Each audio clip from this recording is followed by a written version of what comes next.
Hi everyone and welcome back to my Canada Immigration Explore YouTube channel. In this video, I would like to talk about Ontario's increased minimum wage and is it enough to live on as a newcomer. Ontario, Prince Edward Island, Manitoba, and Saskatchewan have all increased the legal minimum hourly wage paid to workers as of October 1st. Most increases are incremental and tied to the rate of inflation. For example, in Ontario, the minimum wage has increased from $16.55 an hour to $17.20. The average income of a person making minimum wage generally depends on the number of hours they work each week. Statistics Canada data for 2023 shows that the average actual hours per week worked by a full-time employee in Ontario is 39.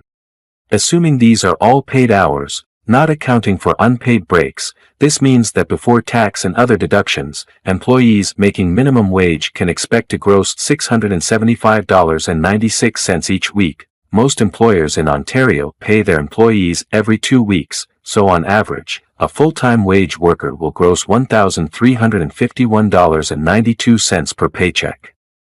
A part-time employee can expect much less. If that is expanded to 26 pay periods a year, 52 weeks a year divided by 2, minimum wage employees can now expect on average a gross income of approximately $35,149.92 a year. However, according to Wealthsimple's income tax calculator, an employee in Ontario with that average annual salary will net take home $29,026, assuming they have no other income, investments, or an RRSP.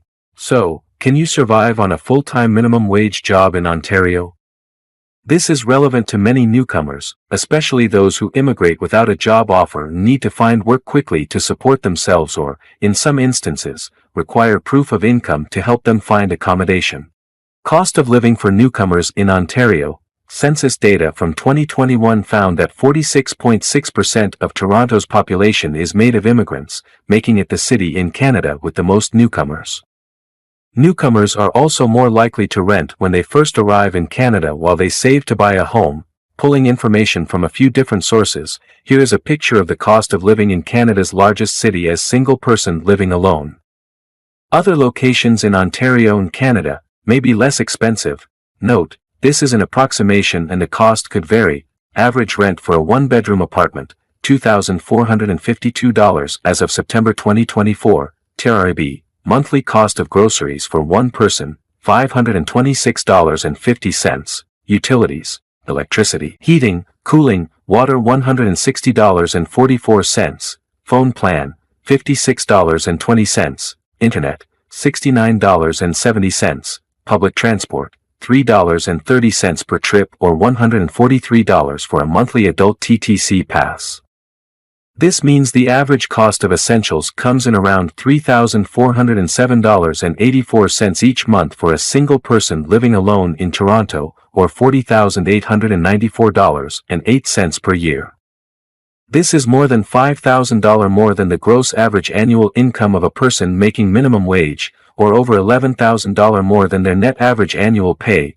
There are ways to reduce this cost, such as shared accommodation, shopping grocery sales, selecting the least expensive phone or internet plans possible, or choosing to walk instead of using public transit or ride shares. Newcomers in minimum wage roles. It is also often a reality for newcomers who are waiting to have their foreign credentials recognized to find themselves in minimum wage positions for a time. Government data says that 20% of all occupations in Canada are regulated occupations that require a license or certificate to work in Canada.